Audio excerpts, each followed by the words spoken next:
Hey guys, so the vlog has been a little bit dead lately.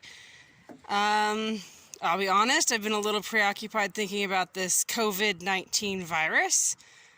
It's kind of hard to pretend like it's not around when you're the parent of a child who is immunocompromised.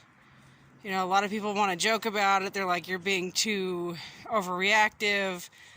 But there is proof that children have gotten this and it not ended well for those children. And so, okay, cool. Tell me to be tough and get over it, but I'm still concerned about my kid.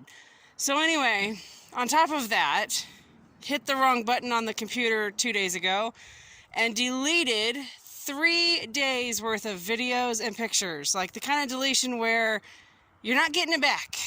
So that's kind of set everything back. So what I was going to be showing you guys over the last 3 days is the boys and I, because they've been home, so this pen wasn't here, the one where Aurora's eating right now. She's not locked in there. There's a gap right here. There's no gate.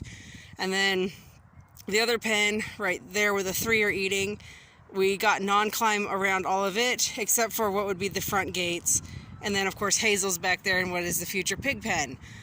So the goat pens are getting closer to being done. Hazel is in not Hazel. So Aurora here in the front, this pen here is for one of our Nigerians, that's for Nikki. And then right here, this bare lot where there's a barrel is going to be eventually for Piglet, and we'll actually be splitting it in the middle to be able to use it for pens for separating babies, goat babies eventually. And then over here, so construction zone is still major construction zone. That shade cloth is going to come out.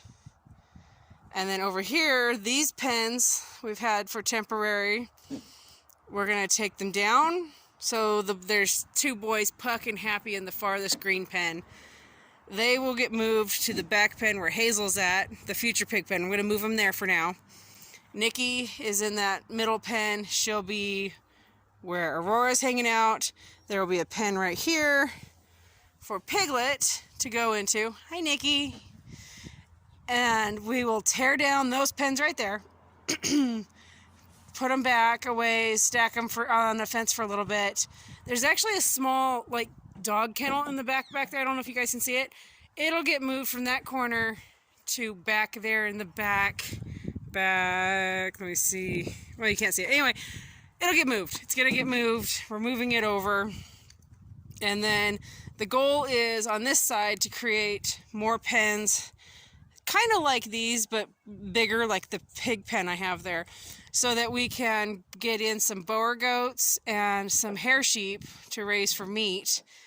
And then I also have enough room to create at least 1 pen for a cow. So we are moving along. It's a little bit slower than I'd like, but we are moving along. Getting there. And then, so I'll go bounce to the greenhouse now and show you what I was going to show you a couple days ago in the greenhouse.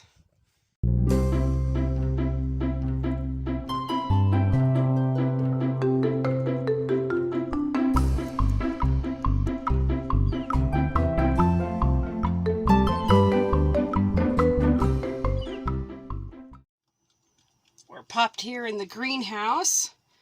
It's currently sitting just below 90 degrees, 6:30 here in the evening. Check out this cool shadow.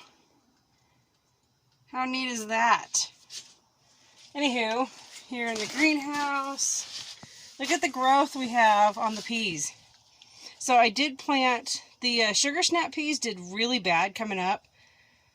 Well, it's not even a 50% germination rate. So yes, I'm not happy. They did not do good.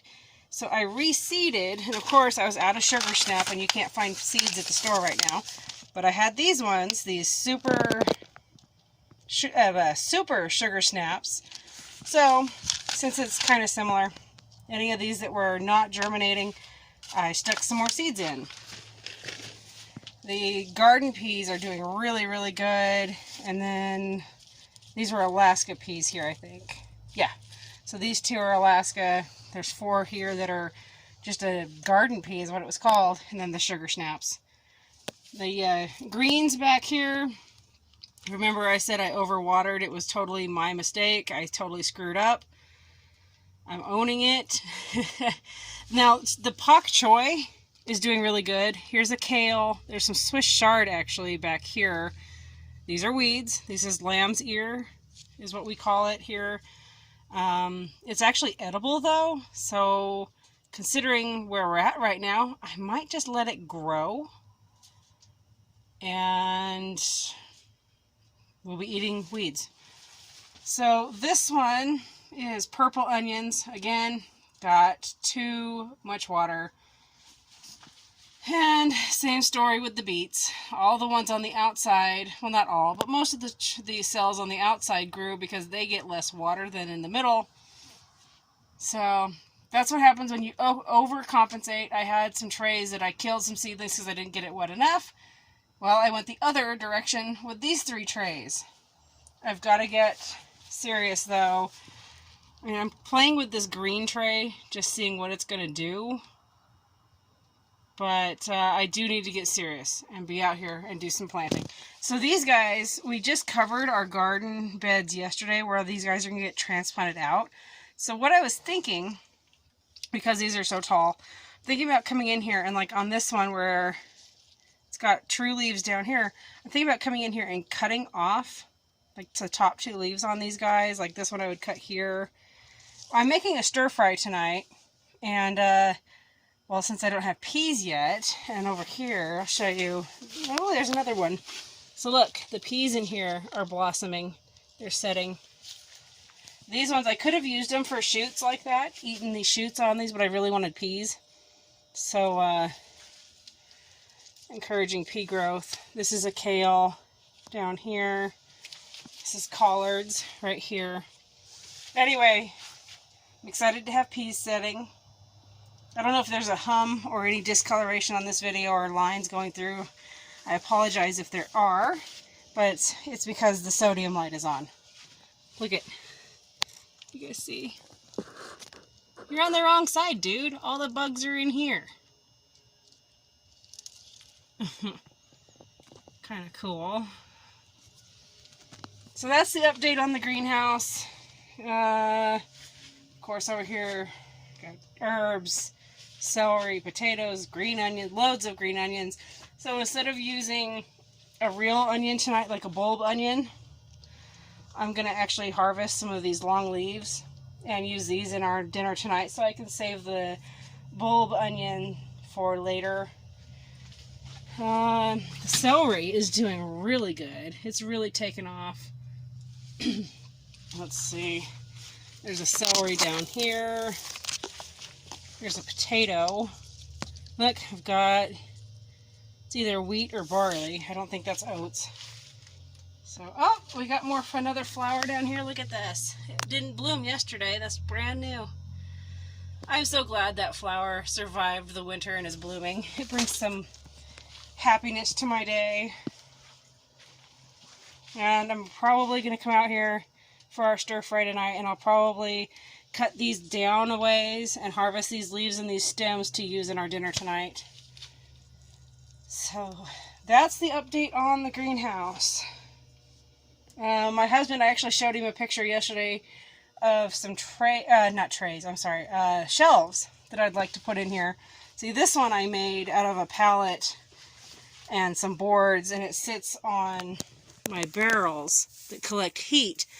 The problem is I want to have a shelving system where like I would have upper shelves and lower shelves, but I really, really, really want to keep my barrels in here because of the heat that they produce. I guess I could figure out, like put them, so like the one up there is there, and just fill this in between, you know, so have a barrel up front, I guess, do an in between, have a barrel in the middle again, because I have 4 barrels, and in the back I have a compost bin. So I could do that, and also instead of just on one side, I actually want to do shelves on both sides. And the barrels would only be on this wall probably, except for I should really toy with putting some barrels on this western wall to absorb evening heat. But there's less evening heat, that's why my barrels are focused on this eastern type wall, just because it gets more, the way that this greenhouse is situated, it gets more heat, so these barrels absorb more heat. Man, I get out here, I talk to you guys, I just ramble. So anyway, I showed him some plans that I saw in a greenhouse group to create some new shelves for in here. And one of them, so it was the same exact greenhouse I have right now. So the shelf would come out from the wall to the door on each side. So I mean, it's a narrow walkway, but that's fine. I don't want to use up space for walking if I can use it for growing. And then, so there was a lower shelf and then a higher shelf. So the problem with having a shelf that goes right here is your seed trays bump the ceiling. So let me show you the seed trays.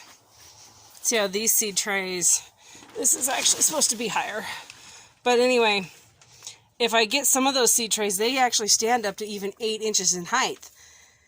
So I think I want to have my shelf system come down like so. There's the top, my hand without my thumb. So there's the top, my hand without my thumb is 4 inches. So if I bring my first shelf to like this height, I can still access really easy. I don't feel like I'm reaching up and over. And then I could have my other shelf somewhere down here. And then have enough room to store pots or whatever. So it's a big decision when you're putting something like that in your greenhouse. It's such a big decision because you want to get it right. So the garden beds that we covered yesterday survived the wind and storms we had. Happy to report they are staying down, just being held down with T-posts. But whatever works, right? Killing off all the weed seeds in there so that we can get to planting our crops. Those peas are definitely ready to go out. This hollyhock has moved with us 2 houses ago is where I found it growing wild. And we moved, had to live in a rental for a year while we were buying. And then it's been here with us at this house for 7.5 years. But every year, even when it lived in a pot, it bloomed. And it's a wild one. It's not one of those store-bought ones. It's a wild one, so it produces the orange currants. But I'm excited that it's producing these flowers so heavy this year. Hopefully we don't get a major frost that kills off too many of them. But I will definitely be sharing a little bit less with the birds this year. And doing a lot more with the berries. Isn't it amazing though? It's like this time of year you blink and suddenly springtime. Like it's just all of a sudden the green happens and the flowers start to open. I always look forward to March, the end of February and March, because all of a sudden everything turns green. When collecting pea shoots, you can grab and you can pinch between your fingernails if you want, like you can pinch it. But it's better to get yourself a pair of clean scissors and snip it with scissors to give it a clean cut where you're going to harvest at. It's better for the plant. So I'm going to be snipping some of these to go in our dinner tonight. I'm making a stir fry.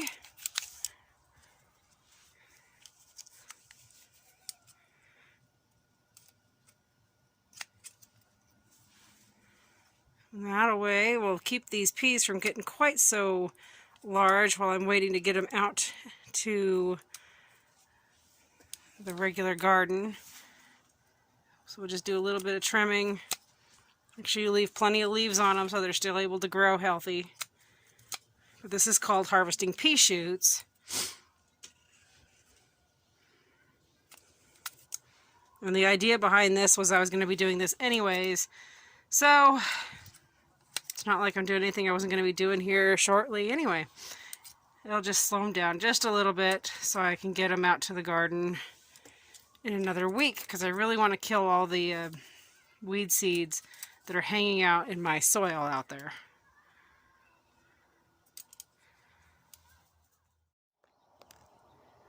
And there we go. Honestly, it's not an awful lot. It's a decent handful, but I'm thankful for it. It's going to give us some good nutrition, so I will take it. I also went ahead and grabbed a few of these spears from our cabbage with their leaves. I'll clean them off and just chop them right up into the stir fry. And these are long onions that I grabbed. So still have plenty of onions left. And then I left plenty on the cabbage to keep it going.